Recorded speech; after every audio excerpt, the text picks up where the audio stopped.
Hello बच्चों, welcome back to my YouTube channel rare bit classes. I hope आप सभी लोग अच्छे होंगे और अच्छे से पढ़ाई कर रहे होंगे। तो ये हमारे इस सीरीज का लेक्चर नंबर 5 है और इस लेक्चर में हम लोग पढ़ने वाले हैं रिस्पिरेशन के बारे में। तो आप सभी लोगों को बता दूं कि यहाँ पे हम लोग पढ़ रहे हैं क्लास 10th की साइंस, जिसमें बायोलॉजी का चैप्टर नंबर 1 हम लोग पढ़ रहे हैं, जिसका आज टॉपिक है जो हमारा वो है रिस्पिरेशन। क्लियर है बात? चैप्टर का नाम है लाइफ प्रोसेस और उसके अंदर एक टॉपिक है जिसका नाम है respiration.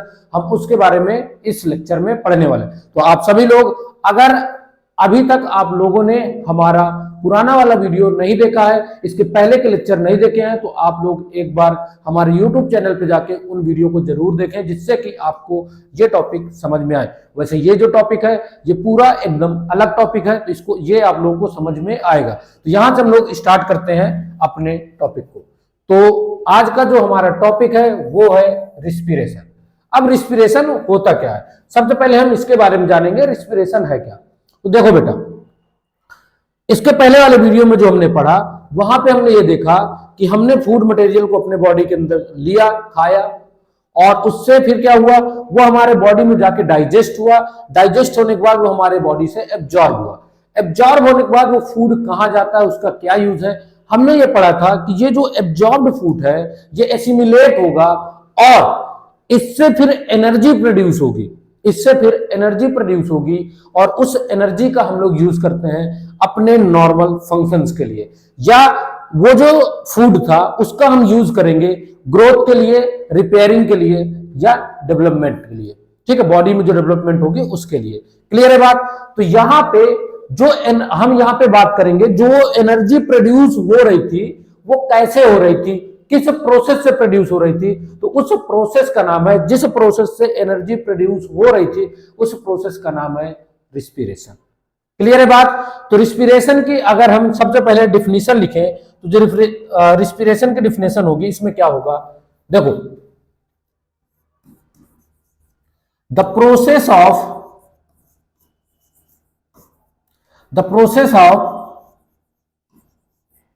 breakdown food, the process of breakdown food to release energy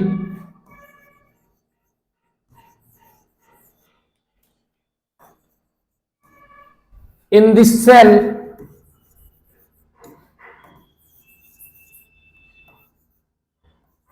is called respiration. क्या कह रहा है, यहां पे कह रहा है जो फूड है, फूड का ब्रेकडाउन करें हम लोग किसके लिए, एनर्जी के लिए, और कहां पे करें, सेल के अंदर करें, सेल में करें, तो उस प्रोसेस को हम बोलेंगे रिस्पिरेशन। क्लियर है बात? तो रिस्पिरेशन क्या है, ब्रेकडाउन ऑफ फूड, या फूड की जगह में हम वर्ड यूज करेंगे ग्लूकोज, तो the breakdown of glucose to release energy in the cell is called respiration. Clear है बात? तो ये हमारी प्रोसेस हो गई रिस्पिरेशन की। अब रिस्पिरेशन की प्रोसेस को अगर हम नॉर्मल इक्वेशन के हिसाब से इक्वेशन में रिप्रेजेंट करें तो उसको हम ऐसे रिप्रेजेंट कर सकते हैं, फूड प्लस इसमें ऑक्सीजन और इसमें रिएक्शन हुई जिससे फूड आपका कार्बन डाइऑक्साइड देगा, वाटर देगा और साथ में एनर्जी। इस एनर्जी का हम यूज करेंगे अपने नॉर्मल बॉडी के जो फंक्शंस होते हैं। क्लियर है बात? जो लाइफ प्रोसेस होती है उनके फंक्शन में हम यूज करेंगे, लाइफ प्रोसेस में यूज करेंगे इस एनर्जी का। क्लियर है बात? अगर इसको हम और दूसरे वे में लिखें तो फूड को हम लिखेंगे C6H12O6, साथ में हम यहां पे लेंगे ऑक्सीजन, तो यहां पे आपका बन जाएगा कार्बन डाइऑक्साइड प्लस वाटर और प्लस यहां पे हम एनर्जी को लिखेंगे ATP।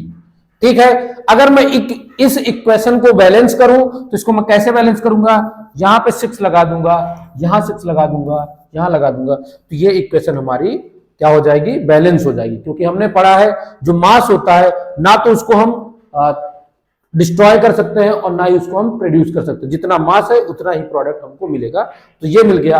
और जो एटीपी मिलती है वो टोटल 38 एटीपी मिलती है। हाँ, यहां पे आपको इस चीज का ध्यान रखना है कि हम यहां पे जब टाइप ऑफ रिस्पिरेशन पढ़ेंगे, ठीक है, टाइप ऑफ रिस्पिरेशन, वहां पे आपको इस चीज का ध्यान देना कि किस रिस्पिरेशन में कहां पे कितनी एटीपी बन रही। तो आप यहां पे डायरेक्टली एनर्जी लिख सकते हैं, एटीपी लिख सकते हैं। अगर आप यहां पे 38 नहीं लिखना चाहते तो कोई दिक्कत नहीं। क्लियर है बात? तो ये हो गया हमारा रिस्पिरेशन की डिफिनीशन। क्लियर है बात? अब देखो बेटा, कई बार कई लोग कंफ्यूज रहते हैं, आप लोग भी कंफ्यूज रहते होंगे। जो रिस्पिरेशन है, हम ब्रीदिंग करते हैं, ठीक है, सांस लेते हैं, सांस छोड़ते हैं, ब्रीदिंग करते हैं, ठीक है। तो रिस्पिरेशन की प्रोसेस ही ब्रीदिंग है या ब्रीदिंग अलग है, रिस्पिरेशन अलग है? तो ये बड़ा कंफ्यूजन रहता है। तो इसके लिए हम यहां पे देखेंगे। देखो, सबसे पहले हमको क्या देखना है, यहां पे आपको हेडिंग डालना है breathing and respiration.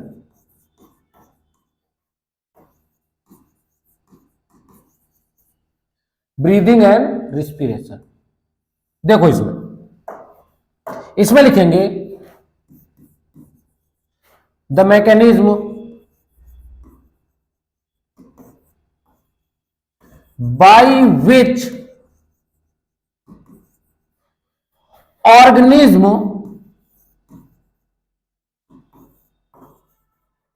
Obtain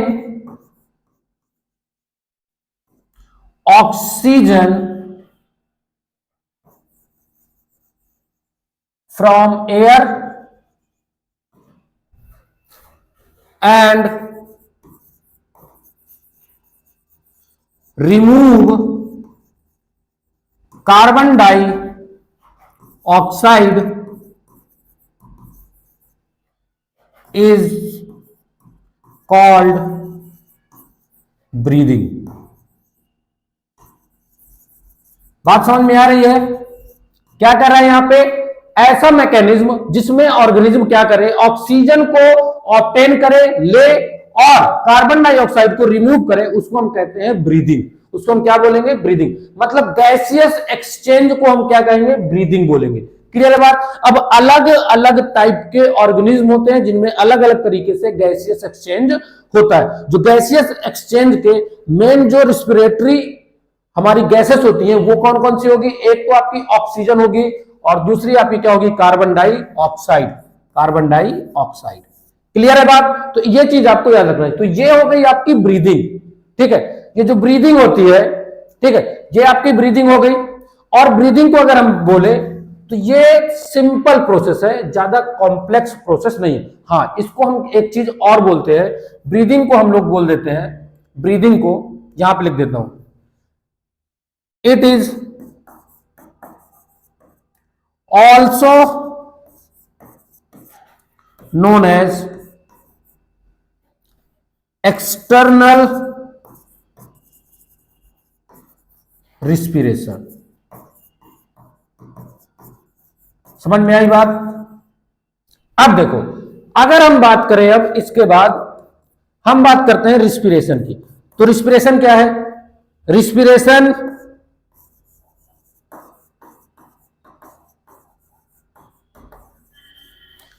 is more complex. जो रिस्पिरेशन की प्रोसेस है वो ज्यादा कॉम्प्लेक्स है। और रिस्पिरेशन में respiration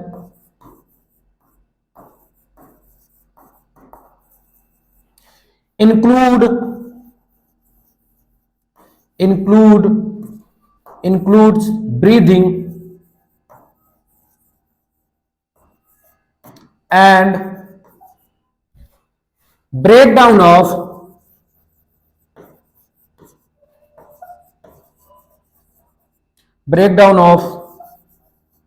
food to release energy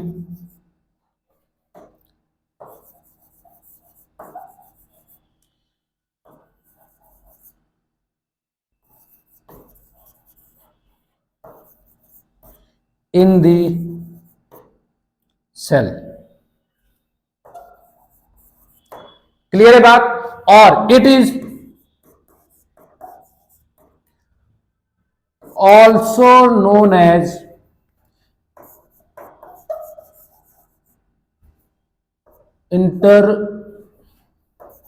internal respiration, या इसी को हम कहते हैं cellular respiration. Cellular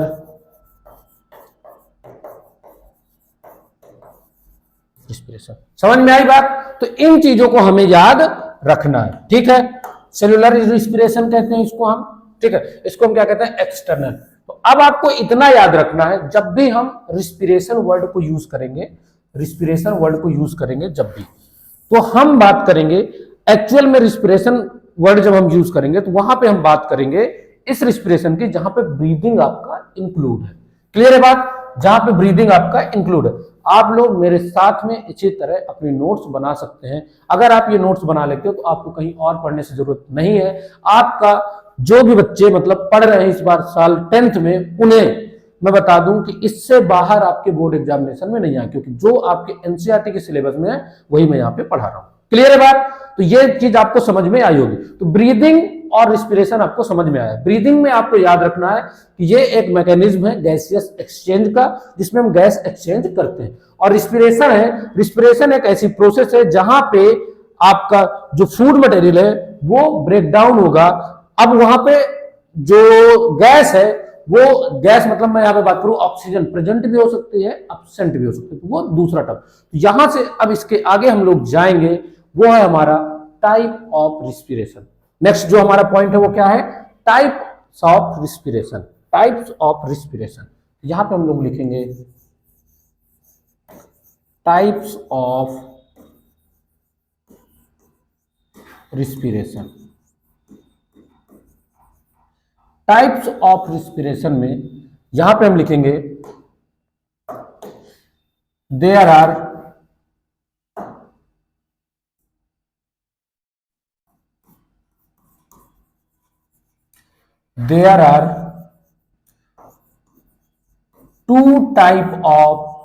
two types of respiration। ठीक है, टू टाइप्स ऑफ रिस्पिरेशन। देखो पहला जो आपका आएगा उसका नाम है एरोबिक रिस्पिरेशन। क्या नाम है? Aerobic respiration. और दूसरा जो है वो है आपका एनारोबिक रिस्पिरेशन। क्लियर है बात? तो aerobic respiration and anaerobic respiration. तो अब हम लोग पढ़ेंगे एरोबिक रिस्पिरेशन। ठीक है, तो इसके बाद हम हेडिंग डालेंगे, हमारी जो फर्स्ट हेडिंग होगी वो होगी aerobic respiration. Aerobic respiration. Clear है बात? Aerobic respiration. ठीक है, एरोबिक रिस्पिरेशन हम लोग पढ़ेंगे। तो एरोबिक रिस्पिरेशन की सबसे पहले हम लिखेंगे डिफिनीशन, क्या होती है। तो सेम उसी तरह मेरे को लिखना है, बस थोड़ा सा चेंज होगा, उसको हम देखो the breakdown of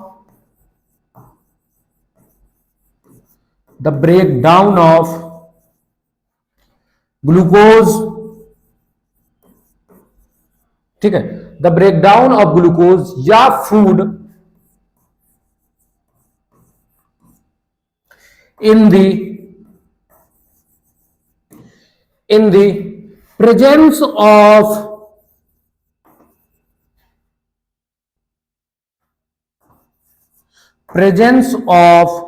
oxygen, in the presence of oxygen to release energy within the cell is called aerobic respiration। aerobic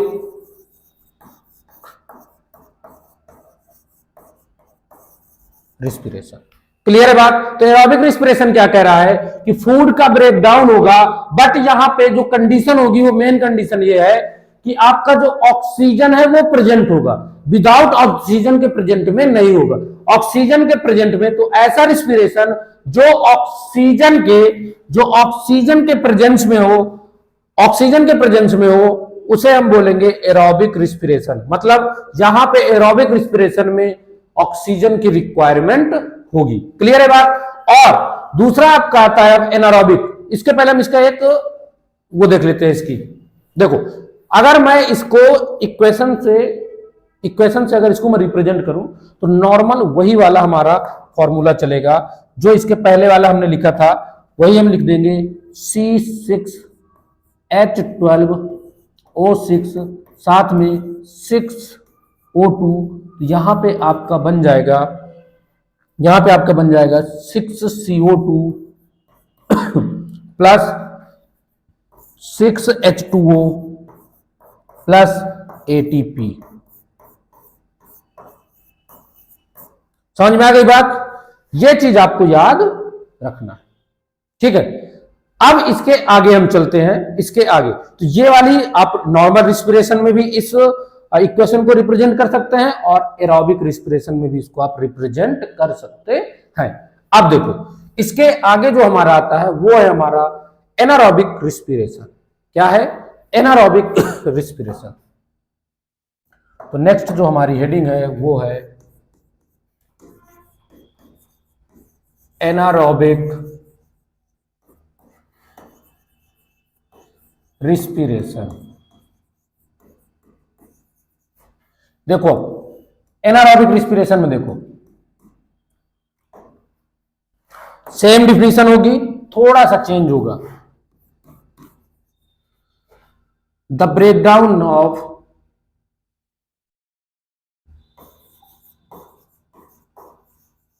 the process of breakdown of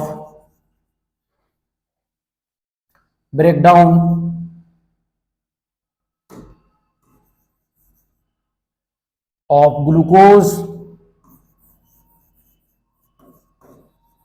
अब यहां पे जो मेन पॉइंट हो क्या है, in the absence of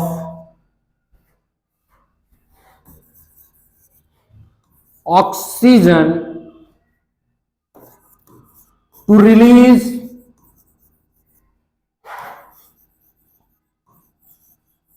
energy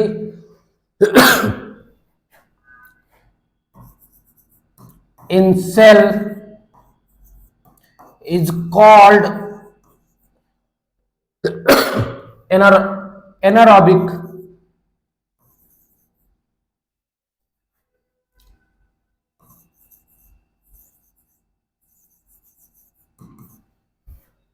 anaerobic respiration।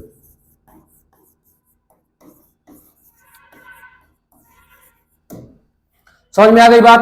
तो जब आपकी ऑक्सीजन आपके बॉडी में या कोई ऑर्गेनिज्म है जिसके बॉडी में ऑक्सीजन प्रेजेंट नहीं होगी और वहां पे रेस्पिरेशन की प्रोसेस होगी, उसको हम बोलेंगे एनारोबिक रिस्पिरेशन। समझ में आई बात।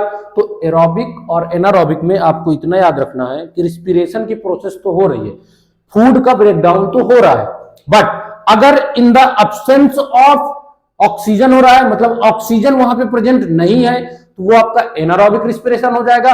और अगर ऑक्सीजन प्रेजेंट है तो आपका एरोबिक रिस्पिरेशन हो जाएगा। इतना आपको याद रखना है। अब इसकी अगर मैं इक्वेशन लिखूं तो इसकी इक्वेशन देखो क्या आएगी,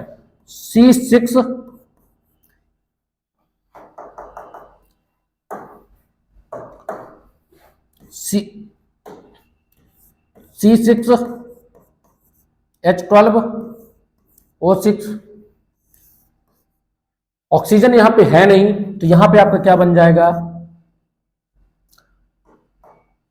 यहां पे आपका बन गया कार्बन डाइऑक्साइड और साथ में, या तो आप इसको ऐसे लिख सकते हो, देखो यहां पे आपका बनेगा C2H5OH प्लस कार्बन डाइऑक्साइड और प्लस में यहां पे आएगा आपका ATP।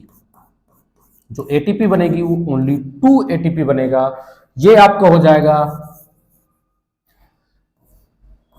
एथेनॉल, ठीक है, एथिल अल्कोहल। ये आपकी हो गई कार्बन डाइऑक्साइड,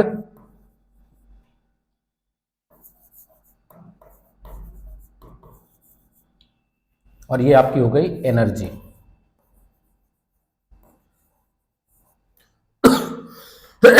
ये आपकी है क्या, ग्लूकोज।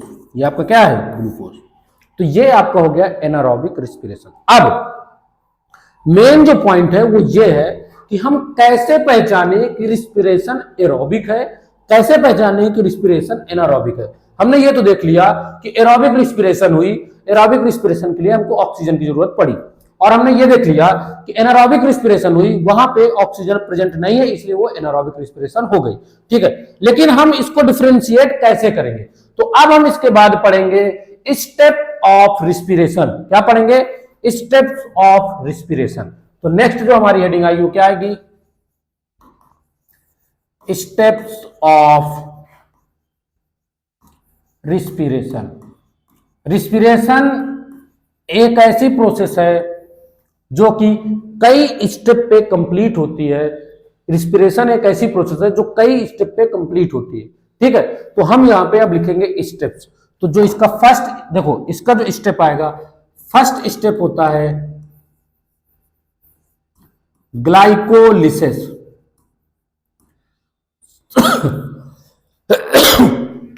जो सेकेंड स्टेप होता है उसका नाम है लिंक रिएक्शन, और थर्ड स्टेप जो आएगा वो आएगा क्रेब्स साइकिल। कुछ नहीं बेटा, परेशान नहीं होना है। एक्चुअल में लाइट चली गई थी जिसकी वजह से कट आया है। अब हम लोग वहीं से आगे से स्टार्ट करेंगे जहां तक हम लोगों ने पढ़ा था, ठीक है ना। चलो हम स्टार्ट करते हैं। ये हमारी स्लाइड आ गई। क्या है, स्टेप्स ऑफ रिस्पिरेशन, ठीक है। रिस्पिरेशन के स्टेप्स क्या है उनके बारे में हम यहां पर डिस्कस करने वाले। तो जो हमारा पहला स्टेप था, पहला स्टेप हमने क्या लिखा था, जो फर्स्ट स्टेप था हमारा उसका नाम था ग्लाइकोलिसिस।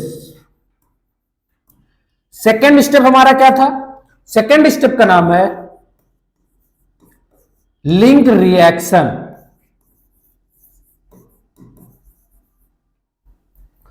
और थर्ड स्टेप है हमारा क्रेब्स साइकिल,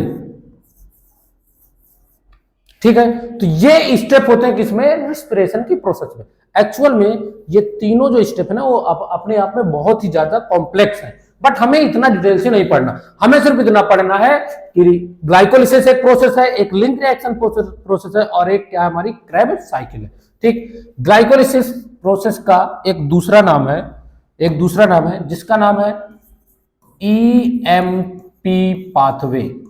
इसका पूरा नाम है इम्बेडेन, पूरा नाम है ये। EMP क्या है, साइंटिस्ट के नाम है, तो इम्बेडेन मायरहॉफ एंड पार्नस।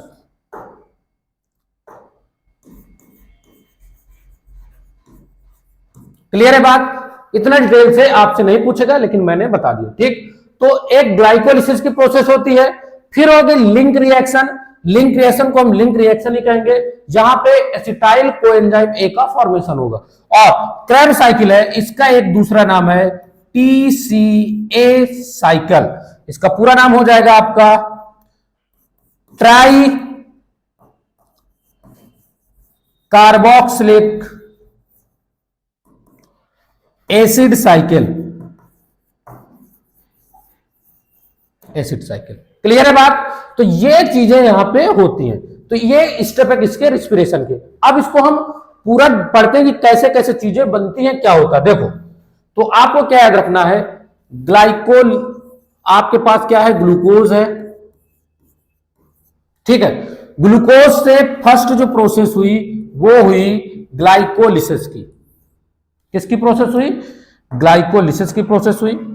ग्लूकोज है आपके पास, तो यहां पे हुई ग्लाइकोलिसिस, और ग्लाइकोलिसिस की प्रोसेस जब कंप्लीट हुई तो यहां पे आपको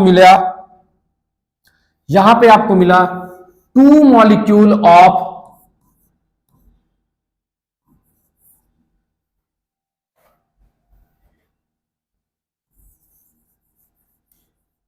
पायरुवेट। क्या मिला? 2 मॉलिक्यूल ऑफ पायरुवेट। इसी को हम क्या कहते हैं? पायरुविक एसिड भी कहते हैं। पायरुविक एसिड भी इसी को हम कहते हैं। क्लियर है बात? तो जैसे ही आपकी कौन सी प्रोसेस कंप्लीट हुई? ग्लाइकोलिसिस की प्रोसेस कंप्लीट हुई। उस ग्लाइकोलिसिस प्रोसेस का जो लास्ट प्रोडक्ट था, एंड प्रोडक्ट था, वो बना आपका पायरुवेट। और अब पायरुवेट की प्रोसेस जब कंप्लीट हुई, ठीक है, तो उसके बाद नेक्स्ट प्रोसेस हुई उसका नाम है लिंक रिएक्शन। और लिंक रिएक्शन की प्रोसेस जैसे ही कंप्लीट हुई, उससे जो आपका प्रोडक्ट बना वो बना आपका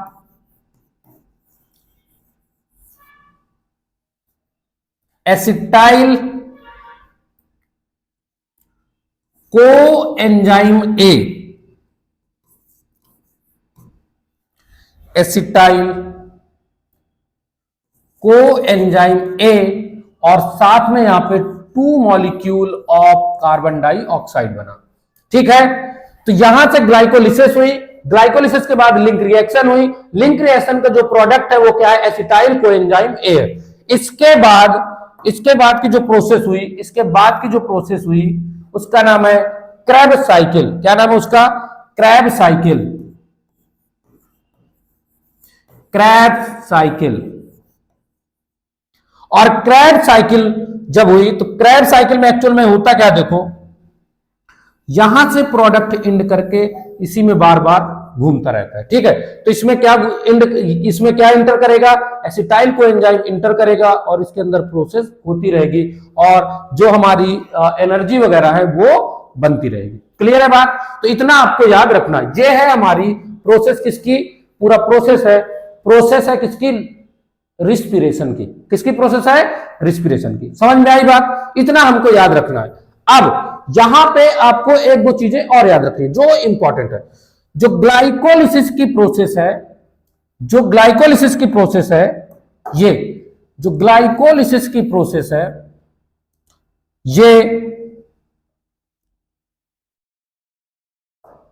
ये ऑक्सीजन इंडिपेंडेंट होती है। मतलब इसको ऑक्सीजन की रिक्वायरमेंट नहीं होती। तो हम यहां से ये कह सकते हैं कि जो ग्लाइकोलिसिस की प्रोसेस है उसको अगर ऑक्सीजन की जरूरत नहीं है, ठीक, चलो पहले इसको हम पूरा देख लेते हैं फिर बताता हूं मैं। इसमें क्या है? ऑक्सीजन की रिक्वायरमेंट नहीं है, और लिंक रिएक्शन को ऑक्सीजन की रिक्वायरमेंट है, और क्रेब्स साइकिल को भी ऑक्सीजन की रिक्वायरमेंट है। ठीक है, मतलब हम यहां पे ये कह रहे हैं ऑक्सीजन प्रेजेंट हो चाहे ना प्रेजेंट हो, ग्लाइकोलिसिस की प्रोसेस कंप्लीट होगी, और कंप्लीट होने के बाद पायरुविक एसिड जरूर बनाएगा। क्लियर है बात? और अगर ऑक्सीजन प्रेजेंट है तो लिंक रिएक्शन होगी, और अगर ऑक्सीजन प्रेजेंट नहीं है तो लिंक रिएक्शन नहीं होगी। और सीधी सी बात है, अगर लिंक रिएक्शन नहीं होगी तो क्रेब्स साइकिल भी नहीं होगी, क्योंकि क्रेब्स साइकिल का जो मेन प्रोडक्ट क्रेब्स साइकिल में जो इंटर करता है उसका नाम है एसिटाइल कोएंजाइम ए, और acetyl coenzyme A link reaction से ही बनता है। क्लियर है बात? तो यहां पे आपको याद रखना है इसके आगे की प्रोसेस नहीं हो रही। ठीक, तो रिस्पिरेशन की ये पूरी प्रोसेस है।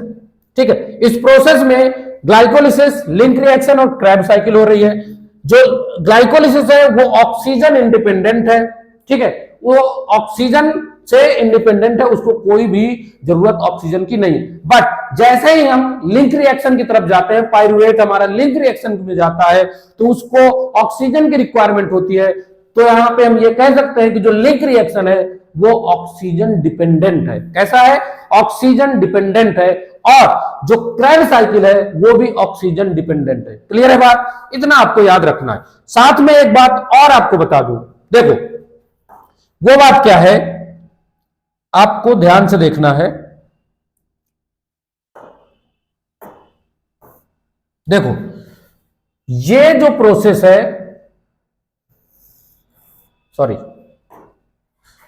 ये पूरी प्रोसेस,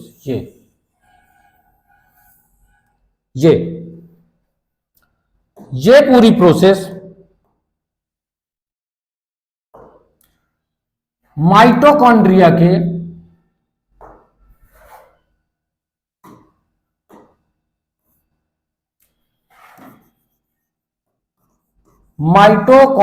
के मैट्रिक्स में होगी। तो मैट्रिक्स ऑफ माइटोकॉन्ड्रिया, ये इधर की लिंक रिएक्शन और क्रेब साइकिल आपकी मैट्रिक्स ऑफ माइटोकॉन्ड्रिया में होगी, मतलब माइटोकॉन्ड्रिया के अंदर होगी। और ये जो प्रोसेस है, ये इतनी प्रोसेस ये आपकी होगी साइटोप्लाज्म में।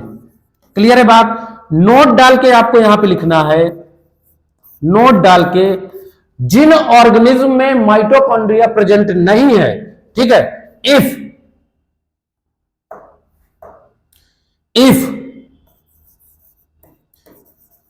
माइटोकॉन्ड्रिया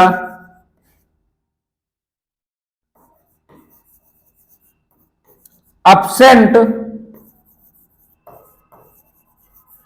then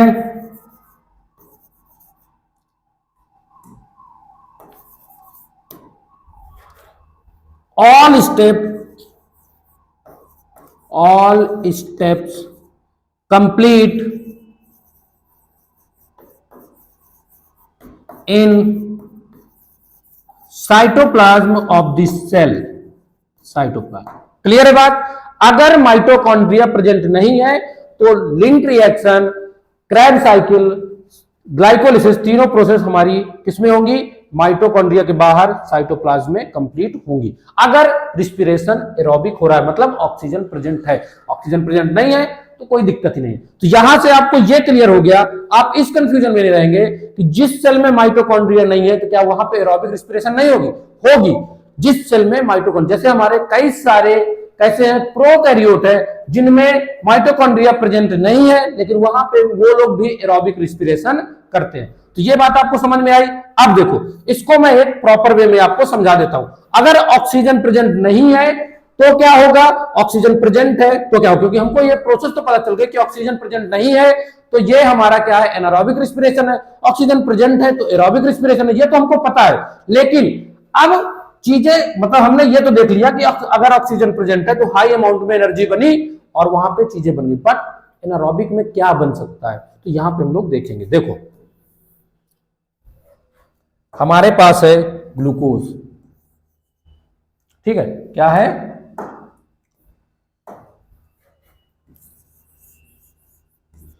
ग्लूकोज, ठीक है, ग्लूकोज है, ग्लाइकोलिसिस की प्रोसेस हुई और हमको पता है यहां पे क्या बनेगा? ग्लाइकोलिसिस की प्रोसेस हुई और हमको पता है यहां पे बनेगा पाइरुवेट। क्या इसको ऑक्सीजन की रिक्वायरमेंट है? नहीं। तो मतलब एरोबिक एंड एनारोबिक में जो ग्लाइकोलिसिस की प्रोसेस है वो दोनों में होगी। ग्लाइकोलिसिस की प्रोसेस कॉमन होगी एरोबिक एंड एनारोबिक। कितने? 2 मॉलिक्यूल ऑफ पायरुविक एसिड बने, ठीक है, पायरेट बना। अब देखो इसके बाद क्या होगा? इसके बाद यहां से हम इसको 3 स्टेप पे डिवाइड करेंगे, 3 अलग अलग जगह पे डिवाइड करेंगे। देखो, अगर ऑक्सीजन प्रेजेंट है, ठीक है, अगर ऑक्सीजन प्रेजेंट है तो लिंक रिएक्शन होगी, ठीक है, और देन उसके बाद होगी क्रेब साइकिल। और इसमें क्या बनेगा आपको पता है, ठीक है, लिंक रिएक्शन होगी और क्रेब साइकिल होगा। तो यहां पे जो आपका बनेगा, यहां पे जो आपका प्रोडक्ट बनेगा वो क्या बन जाएगा आपका? लिंक रिएक्शन में जब लिंक रिएक्शन होगी तो एसिटाइल कोएंजाइम ए बनेगा। तो ग्लूकोज से यहां पे मैं फाइनल प्रोडक्ट लिख देता हूं। फाइनल प्रोडक्ट हमारा बनेगा CO2 प्लस H2O और प्लस एटीपी। ये फाइनल प्रोडक्ट है जब ये प्रोसेस कंप्लीट हो गई। ठीक, और इसको मैंने बोल दिया aerobic respiration. Aerobic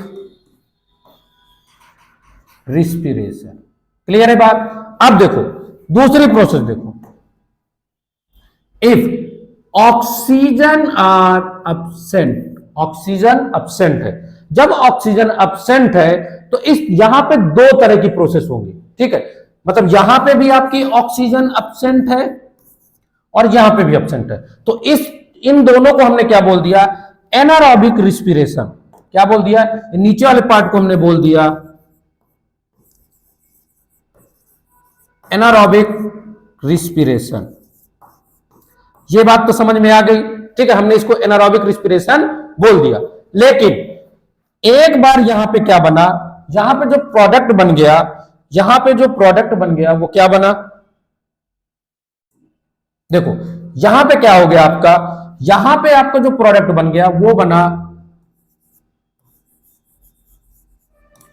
ethanol plus carbon dioxide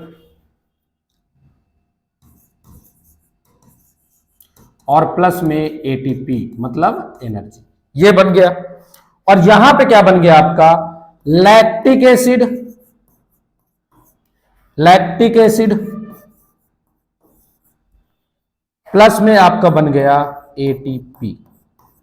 ठीक है, तो एक बार एनारोबिक की प्रोसेस हुई, मतलब तो उसमें से एथेनॉल बन रहा है, और एक बार जो आपकी प्रोसेस हो रही है वो क्या है, लैक्टिक एसिड। मतलब या तो एनारोबिक में दो तरह की प्रोसेस हो सकती है, या तो आपका एथेनॉल बनेगा या तो आपका लैक्टिक एसिड बनेगा। ठीक है, क्लियर है बात, यहां तक कोई दिक्कत नहीं होनी चाहिए। तो ये दोनों प्रोसेस क्या हमारे किस में आएंगी, एनारोबिक में आएंगी। ठीक, अब देखो यहां पे अगर हम यहां के इसकी बात करेंगे, यहां पे हमारा क्या बन गया, एथेनॉल बन रहा है, एथेनॉल बन रहा है, ठीक है ना, एथेनॉल बन रहा है, और यहां पे आपका क्या बन रहा है, लैक्टिक एसिड बन रहा है। तो इसका एक अलग नाम हो जाएगा जिसका नाम है एल्कोहलिक फर्मेंटेशन। Alcoholic fermentation. और यहां पे लैक्टिक एसिड बन रहा है तो इसको हम लिख देंगे lactate, lactate fermentation.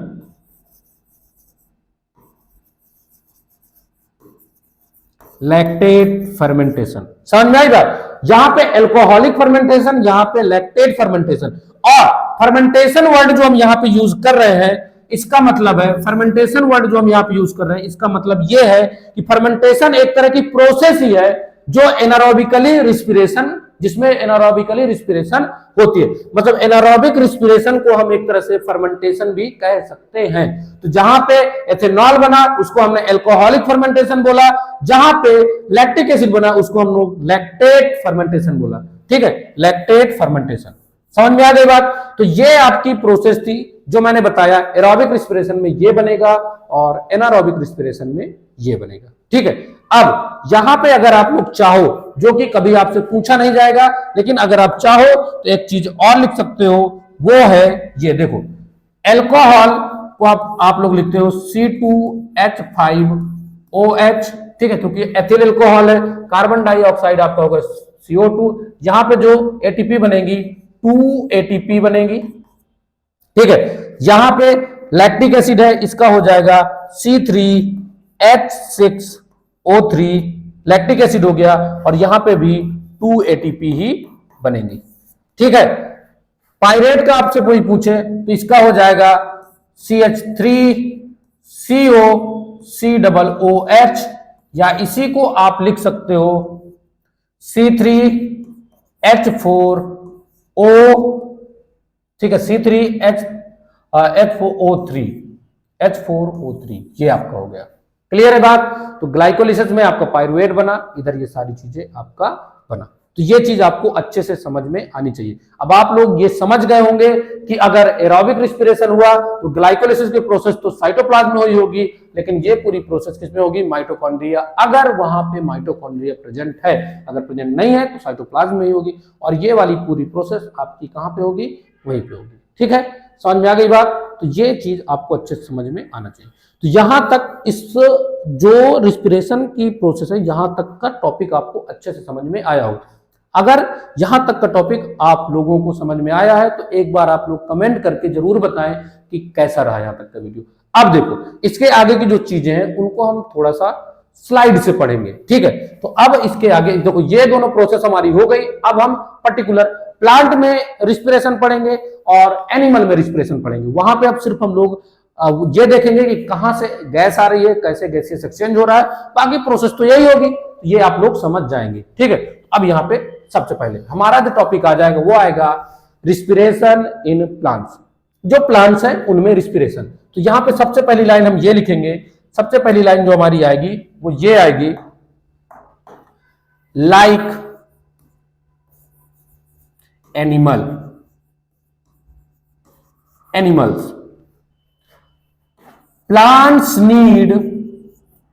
plants also need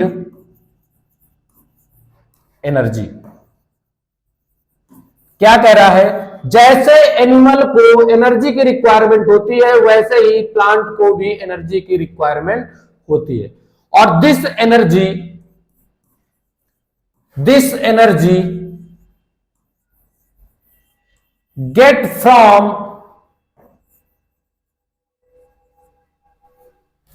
the process of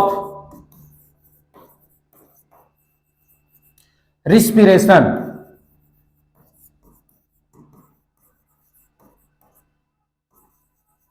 ठीक है, तो ये जो एनर्जी मिलेगी वो इन्हें रिस्पिरेशन से ही मिलेगी। ठीक है, इन प्लांट जो रिस्पिरेशन होगा, ठीक है, तो रिस्पिरेशन में भी जो गैस, रिस्पिरेटरी गैस होंगी, रिस्पिरेटरी गैस, ठीक है, रिस्पिरेटरी गैसेस होंगी, वो कौन सी होंगी? सीधी सी बात है, ऑक्सीजन और कार्बन डाइऑक्साइड। ठीक है, तो प्लांट को भी ऑक्सीजन और कार्बन डाइऑक्साइड की रिक्वायरमेंट होगी। क्लियर है बात? इतना आपको याद रखना। तो प्लांट को भी एनर्जी की रिक्वायरमेंट होगी। एनर्जी के लिए प्लांट भी रिस्पिरेशन करते हैं, और रिस्पिरेशन जब करेंगे तो वहां पे गैसियस एक्सचेंज होगा। जो गैसियस एक्सचेंज में जो गैस एक्सचेंज होगी वो रिस्पिरेटरी गैस है, जिनका नाम है एक ऑक्सीजन, दूसरा कार्बन डाइऑक्साइड। इन्हीं दोनों का यूज करके प्लांट क्या बनाएंगे? एनर्जी बनाएंगे। क्लियर है बात? तो अब देखो, जो गैसियस एक्सचेंज होगा वो कैसे होगा उसके बारे में हम लोग डिस्कस करेंगे। देखो, सबसे पहले रिस्पिरेशन इन रूट, जो रूट में रिस्पिरेशन होगा उसमें क्या होगा। देखो, पहला पॉइंट इसमें क्या है, अब आपको इसको आराम से पढ़ना है और साथ में नोट्स बनानी है। देखो, the root of the plant take oxygen required for respiration from the air present in between the soil particles by the process of diffusion. ठीक है, तो यहां पे क्या कह रहा है? जो प्लांट है, प्लांट की जो रूट है उनको ऑक्सीजन की रिक्वायरमेंट है, और वो ऑक्सीजन किसके लिए रिक्वायरमेंट है? रिस्पिरेशन की प्रोसेस के लिए रिक्वायरमेंट है। तो वो जो ऑक्सीजन प्लांट की रूट लेंगी वो ऐसी ऑक्सीजन को लेंगे जो ऑक्सीजन आपके सॉइल के पार्टिकल के बीच में प्रेजेंट है। मतलब जो सॉइल है उसके पार्टिकल है, जो सॉइल के बीच में, जो पार्टिकल के बीच में जो गैप है, उस गैप में ऑक्सीजन प्रेजेंट होगी। उस ऑक्सीजन का यूज करेंगे, प्लांट की रूट्स यूज करेंगे रिस्पिरेशन की प्रोसेस के लिए, और वहां पे जो गैसेस एक्सचेंज होगा वो बाय डिफ्यूजन होगा। डिफ्यूजन का मतलब होता है high concentration to low concentration चीजें जाएंगी। क्लियर है? तो बाहर ऑक्सीजन ज्यादा होगी, प्लांट के अंदर कम होगी, तो ऑक्सीजन अंदर चली जाएगी। यहां पे देखो फिर क्या लिखा है, oxygen diffuse into root hair and reach all the other cells of the root for respiration. इसको फॉर कर लो, आर बना लो, फॉर रिस्पिरेशन। तो जो प्लांट की रूट हेयर है, रूट हेयर एक्चुअल में क्या होती है, जो एपिडर्मिस होती है रूट की, वो थोड़ा सा आगे की तरफ बढ़ जाएगी, मतलब उसी से रूट हेयर बन जाती है। तो जो रूट हेयर है जो रूट हेयर है, ऑक्सीजन में क्या है, रूट हेयर है, सॉरी प्लांट की रूट में आपको रूट हेयर मिलेंगी।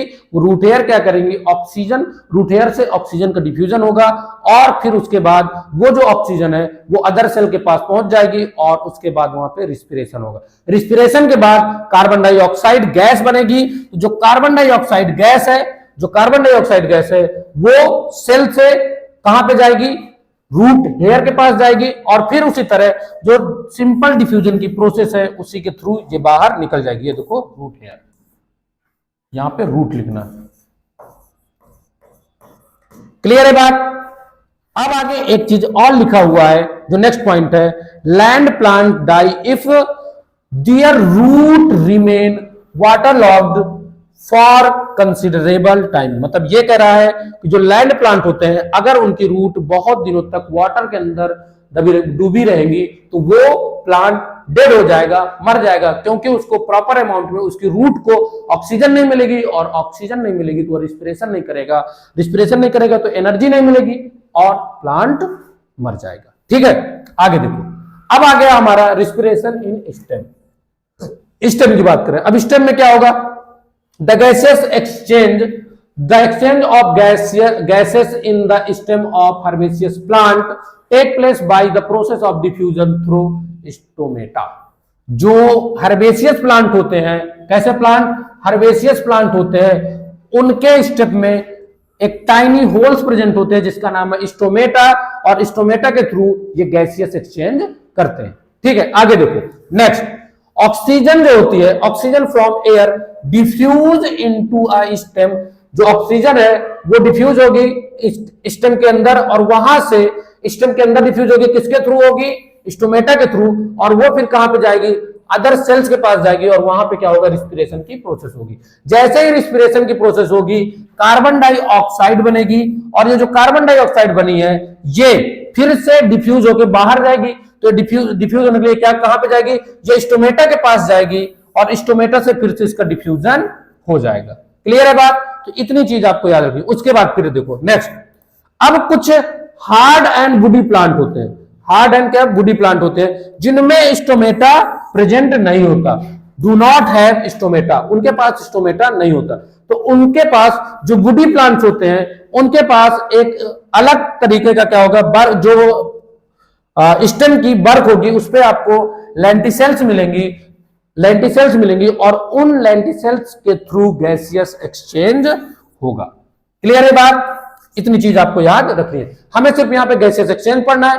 बाकी जो रिस्पिरेशन की प्रोसेस हो रही है वो तो हमने डिटेल से वहां पढ़ ही लिया है। तो गैस पहुंची, ऑक्सीजन पहुंची, रिस्पिरेशन हुई, कार्बन डाइऑक्साइड प्रोड्यूस हुई और वो बॉडी के बाहर चली गई।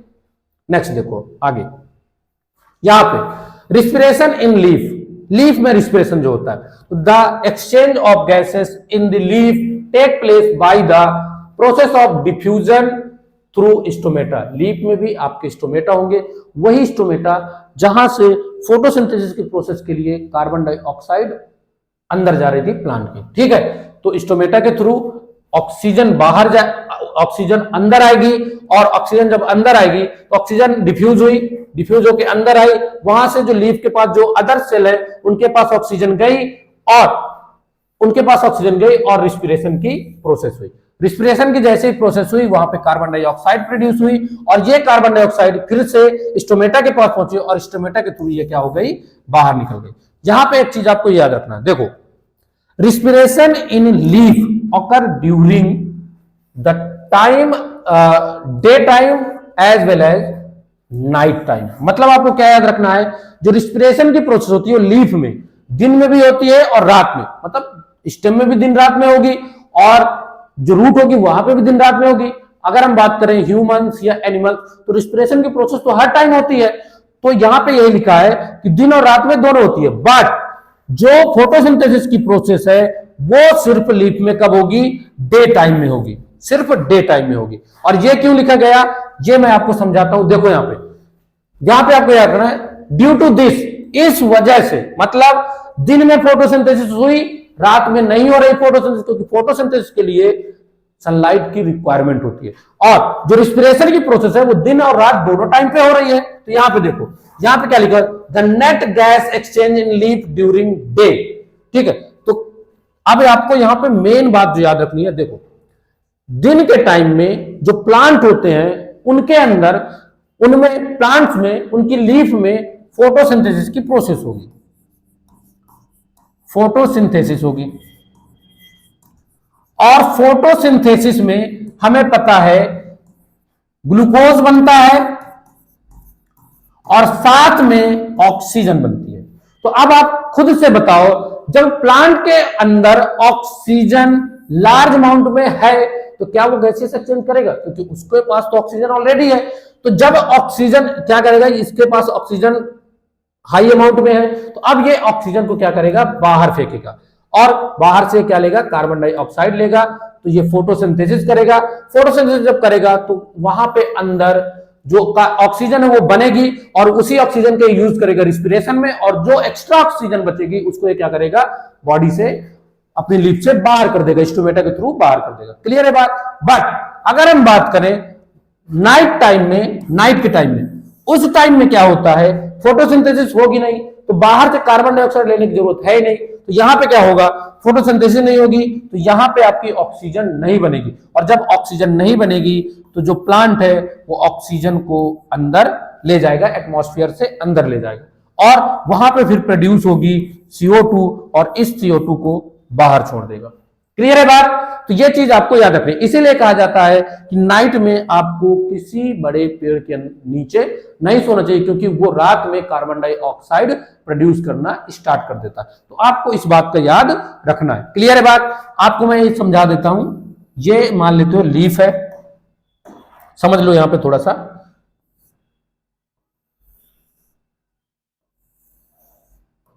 ये लीफ है। इस लीफ में आपको याद रखना है, देखो लीफ में दिन के टाइम में कार्बन डाइऑक्साइड बॉडी के अंदर जाएगी, ठीक है, कार्बन डाइऑक्साइड, और यहां से ऑक्सीजन रिलीज होगी और फोटोसिंथेसिस की प्रोसेस भी हो जाएगी। बट नाइट टाइम में ऑक्सीजन अंदर जाएगी और कार्बन डाइऑक्साइड बाहर आएगी। ये प्लांट्स की बात है, क्योंकि दिन में तो फोटोसिंथेसिस होती है बट नाइट में फोटोसिंथेसिस नहीं होती। ये चीज आपको याद रखना। यहां से आपका रिस्पिरेशन इन प्लांट खत्म हुआ। अब आगे चलते हैं। ये डायग्राम देख लो आप, देखो जो मैंने बताया ना, देखो ये आपके यहां पे ये रूट हेयर है,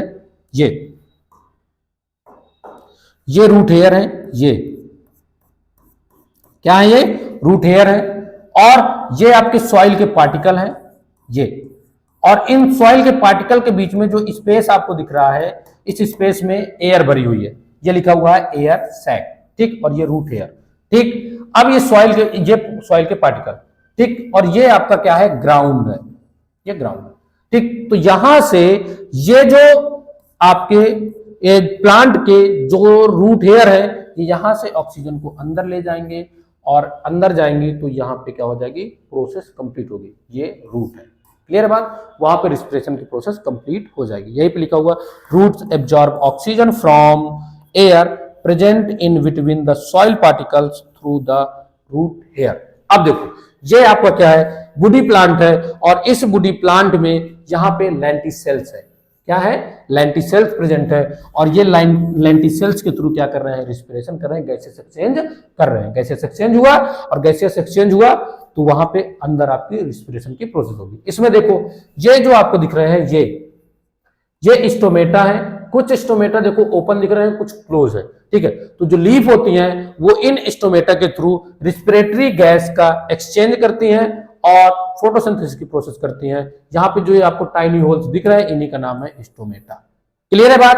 तो ये डायग्राम भी आपको बना लेना है और आपके लिए बहुत ही ज्यादा इंपॉर्टेंट है। देखो आगे, अब हम आगे आ गए रिस्पिरेशन इन एनिमल्स। आगे हमारा क्या टॉपिक है, रिस्पिरेशन इन एनिमल्स। बड़े ध्यान से पढ़ना है, थोड़ा सा बचा हुआ है, थोड़ा सा और पढ़ेंगे, ज्यादा ज्यादा ये 10 मिनट लेक्चर और जाएगा। इसके बाद जो रिस्पिरेशन इन ह्यूमन है वो हम लोग नेक्स्ट वीडियो में पढ़ेंगे और उसको डिटेल से पढ़ेंगे।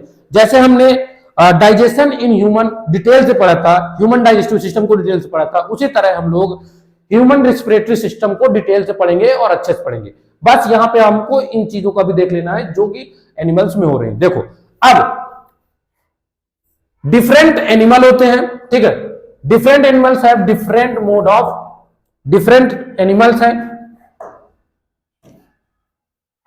देखो डिफरेंट एनिमल्स हैं, उनके पास डिफरेंट मोड ऑफ रिस्पिरेशन, मतलब डिफरेंट टाइप से वो रिस्पिरेशन करेंगे। अगर मैं एग्जांपल की बात करूं तो अगर हम बात करें in simple unicellular animals, simple unicellular जो एनिमल्स है जैसे अमीबा हो गई, ठीक है, पैरामीशियम हो गई, इनमें क्या होता है, सिंपल डिफ्यूजन के थ्रू गैसियस एक्सचेंज होगा, क्योंकि इनके पास सिंगल सेल है, सिंपल डिफ्यूजन हुआ और सिंपल डिफ्यूजन से इनका गैसियस एक्सचेंज हो गया, अंदर क्या हो गई, रिस्पिरेशन की प्रोसेस हो गई। क्लियर है बात। लेकिन आगे अगर हम बात करें जैसे अर्थवॉर्म है, ठीक है, अर्थवॉर्म क्या है, अर्थवॉर्म सॉइल में रहता है और इसकी जो बॉडी होती है, इसकी जो स्किन होती है, स्किन के थ्रू ये गैसियस एक्सचेंज करता है। यहां पे ये लिखा हुआ है the animal like earthworm which live in the soil use their skin to absorb oxygen from the air and remove carbon dioxide, so the respiratory organ in the earthworm is skin. तो अगर earthworm की बात करें तो उसका जो respiratory organ है वो क्या है, स्किन है। आगे देखो नेक्स्ट है हमारा द एक्वेटिक एनिमल। अब कुछ एक्वेटिक एनिमल है जैसे फिश, ठीक है, जो फिश है जब प्राउन भी होते हैं, ठीक है, तो फिश जो है उनके पास क्या होगा, गिल प्रेजेंट होगा, गिल्स प्रेजेंट होगा, जो गिल्स है वही इनका मेन रिस्पिरेटरी ऑर्गन है जिसके थ्रू ये क्या करेंगी, अपना गैसियस एक्सचेंज करेंगी। और ऑक्सीजन ये लेगी कहां से, क्योंकि ये एक्वेटिक है, ये वाटर में रहते हैं, तो वाटर में जो डिजॉल्व ऑक्सीजन होती है ये उसका यूज करते हैं और गिल्स के थ्रू ही कार्बन डाइऑक्साइड को बाहर करते हैं। तो ये हमारा फिश का हो गया। आगे देखो, आगे हमारा इन इंसेक्ट, इंसेक्ट में जैसे ग्रासहोपर है, कॉकरोच है और हाउस फ्लाई, कॉकरोच है ना, कॉकरोच है और क्या है, हाउस फ्लाई है, एंड मॉस्किटो, ये जो होते हैं इनके बॉडी में कुछ टाइनी होल्स मिलेंगे, ठीक है, स्पेरिकल जिसको आप कहते हैं, कुछ टाइनी होल्स होंगे जिनको आप स्पेरिकल बोल करेंगे, और इनका जो मेन रिस्पिरेटरी ऑर्गन होता है वो स्पेरिकल ही होता है। ये इसके थ्रू क्या करेंगे, ये इसके थ्रू क्या करेंगे, अपना गैसियस एक्सचेंज करेंगे, और साथ में इनके बॉडी में कुछ ट्यूब प्रेजेंट होती है जिसका नाम होता है ट्रैकिया, मतलब स्पेरिकल से एक ट्यूब अंदर की तरफ जाएगी जिसको हम ट्रैकिया बोलेंगे। क्लियर है बात।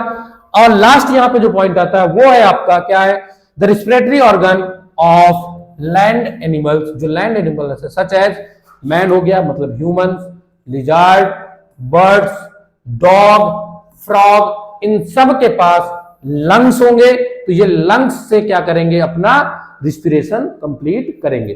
तो अब यहां पे जो हमको पढ़ना है वो मेन है हमारा ह्यूमन रिस्पिरेटरी सिस्टम। एक बात आपको और याद रखनी है, जो फ्रॉग होता है वो ब्रीदिंग जो कर रहा है, गैसेस एक्सचेंज कर रहा है, वो लंग्स से भी करता है और स्किन से भी कर सकता है, दोनों तरीके से ये कर सकता है। क्लियर है बात। अब देखो डायग्राम देख लो, यहां पे देखो अमीबा है, ये क्या है, ये अमीबा है, ये ठीक है। अमीबा में देखो, अमीबा में क्या होगा, इधर से ऑक्सीजन अंदर गई, इधर से कार्बन डाइऑक्साइड बाहर गई, ये सेल मेम्ब्रेन से क्या हुआ, गैसियस, यहां पे गैसियस एक्सचेंज हुआ, मतलब सिंपल डिफ्यूजन हुआ, ये लिखा हुआ है डिफ्यूज कार्बन डाइऑक्साइड और इधर डिफ्यूज ऑक्सीजन, ठीक, और इसके बॉडी के अंदर क्या हो गया, रिस्पिरेशन हुआ, प्रोसेस कंप्लीट हुई। इसी तरह इसको देखो, ये क्या है, देखो यहां पे ये पूरा अर्थवॉर्म है, और अर्थवॉर्म कहां रहता है, सॉइल में रहता है, ये आपकी सॉइल हो गई, और ये सॉइल से जो इसकी स्किन है यही मेन रिस्पिरेटरी ऑर्गन है, यहीं से क्या करेगा, गैसियस एक्सचेंज करेगा। क्लियर है बात। ये देखो नेक्स्ट, इसमें देखो ये फिश है, ठीक, और फिश के ये गिल्स है, गिल है, ये गिल है, ठीक है, वाटर फिश के अंदर गया, ठीक, इसकी जो गिल्स हैं ये क्या करेंगी, वाटर के साथ जो वाटर में डिजॉल्व ऑक्सीजन है वो भी अंदर जाएगी, और ये जो गिल्स हैं ये ऑक्सीजन को निकाल लेंगी और उसके बाद ये यहां से कार्बन डाइऑक्साइड को बाहर फिर से वाटर में छोड़ देंगे। तो ये पूरा प्रोसेस इनका चलता है। क्लियर है बात। और अब आपका जो लास्ट यहां पे जो हमने रखा हुआ है वो ये है कि the respiration in plants differs from animal, मतलब रिस्पिरेशन प्लांट्स में भी होता है, एनिमल्स में भी होता है। दोनों में अगर रिस्पिरेशन हो रहा है तो दोनों में इनमें डिफरेंस क्या है, कैसे, कौन कौन सी चीजें अलग अलग है, उस बारे में हम यहां पे बात करेंगे। तो देखो यहां पे क्या है, all part all the part of the plant perform respiration individually. Plant के जितने पार्ट हैं, जैसे हमने क्या पढ़ा, उसकी रूट, उसके स्टेम, उसकी लीफ, सब अलग अलग रिस्पिरेशन कर रही है। ऑन द अदर हैंड जो एनिमल होते हैं ये क्या करते हैं, ये सिंगल यूनिट के जैसे सिंगल यूनिट में क्या करेंगे, रिस्पिरेशन करेंगे। मतलब नोज से क्या गई, एयर गई, लंग्स में गई, लंग्स से फिर एयर डिस्ट्रीब्यूट हुई सेल्स के पास और फिर वहां पे फोटोसिंथेसिस होगी। मतलब पूरे बॉडी का जो गैसेस एक्सचेंज है, ये सारी चीजों क्या है, सब एक है, अलग अलग चीजें नहीं है। और आगे देखो, आगे अगर हम बात करें, during respiration in plants there is little transport. Respiration के थ्रू प्लांट में एकदम छोटा ट्रांसपोर्ट होता है। अब लीफ खुद से अपनी ऑक्सीजन ले सकती है, जो स्टेम है वो खुद से अपनी ऑक्सीजन ले सकते हैं, जो रूट है वो खुद से ऑक्सीजन लेते हैं, तो वहां पे ज्यादा ट्रांसपोर्ट नहीं होगा और खुद से कार्बन डाइऑक्साइड को रिलीज भी कर सकते हैं। क्लियर है बात, तो ज्यादा ट्रांसपोर्ट नहीं होगा। बट अगर हम बात करें प्लांट्स में, अगर हम बात करें एनिमल्स में, तो एनिमल्स में क्या होगा, रिस्पिरेटरी गैसेस यूजुअली ट्रांसपोर्ट होंगी लॉन्ग डिस्टेंस के लिए ज्यादा से ज्यादा दूर वो क्या होंगी, जैसे नोज से हम लोग ऑक्सीजन अंदर ले गए और यहां तक ट्रांसपोर्ट हुई, यहां की सेल्स में, और यहां की सेल में जो कार्बन डाइऑक्साइड बनी वो फिर से यहां से ट्रांसपोर्ट हो गए, फिर से नोज से बाहर निकलेगी। तो यहां पे बहुत ही लॉन्ग आपका ट्रांसपोर्टेशन होगा, प्लांट में लिटिल ट्रांसपोर्टेशन होता है। नेक्स्ट पॉइंट क्या है, the respiration in plant occur eight slow rate. जो प्लांट होते हैं उनमें जो रिस्पिरेशन होता है वो स्लो रेट से होता है। लेकिन अगर यहीं पे हम किसकी बात करें, एनिमल्स की बात करें, एनिमल्स की कंपेयर करें, तो यहां पे बहुत ही फास्ट रेट में रिस्पिरेशन होता है, बहुत ही फास्ट रेट में रिस्पिरेशन होगा। नेक्स्ट देखो, अब नेक्स्ट है हमारा difference between aerobic and anaerobic respiration. इसको आप लोग देखो, सबसे पहले एरोबिक रिस्पिरेशन, उसमें क्या है, ये प्रेजेंस ऑफ ऑक्सीजन में होती है, ऑक्सीजन की प्रेजेंस में होगी। दूसरा क्या है, ये जो कंप्लीट, इसमें क्या होगा, कंप्लीट ब्रेकडाउन ऑफ फूड का होगा, जो फूड होता है उसका कंप्लीट ब्रेकडाउन होगा। ठीक, उसके बाद यहाँ पे आगे क्या है, आगे यहाँ पे क्या बने, आपका कार्बन डाइऑक्साइड बनी और वाटर बना, और यहाँ पे हाई अमाउंट में आपको एनर्जी मिली। ठीक, एनारोबिक में क्या हुआ, एनारोबिक में एब्सेंस ऑफ ऑक्सीजन, ऑक्सीजन के एब्सेंस में हुआ। ठीक है, यहाँ पे पार्शियली ब्रेकडाउन ऑफ ग्लूकोज होगा, मतलब जो फूड है उसका पार्शियली ब्रेकडाउन होगा, मतलब इनकम्प्लीट डाइजेशन होगा, उस ब्रेकडाउन होगा वो। उसके बाद इसमें क्या है, एरोबिक रिस्पिरेशन में भी एथेनॉल एंड कार्बन डाइऑक्साइड या लैक्टिक एसिड बनेगा। मतलब कार्बन डाइऑक्साइड बन भी सकता है, नहीं भी बन सकता। अगर कार्बन डाइऑक्साइड बनेगा तो एथेनॉल बनेगा, और अगर लैक्टिक एसिड बनेगा तो कार्बन डाइऑक्साइड नहीं बनेगा, और इसमें लेस अमाउंट में आपको एनर्जी मिलेगी, मतलब टोटल 2 एटीपी ही मिलती है। आपको एक चीज यहां पे और बता देता हूं, वो है एटीपी का फुल फॉर्म है एडिनोसिन। बहुत देर से आप लोग एटीपी एटीपी सुन रहे हो ना, तो इसका मतलब है adenosine triphosphate high energy content है, एनर्जी कंटेंट, और इसी को एटीपी को ही हम कहते हैं currency of the cell, currency of the cell. ठीक है, आप लोग, एक आपको क्वेश्चन है वो ये है, power house of the cell. आप इसके आंसर को कमेंट करोगे, ठीक है, कमेंट योर आंसर।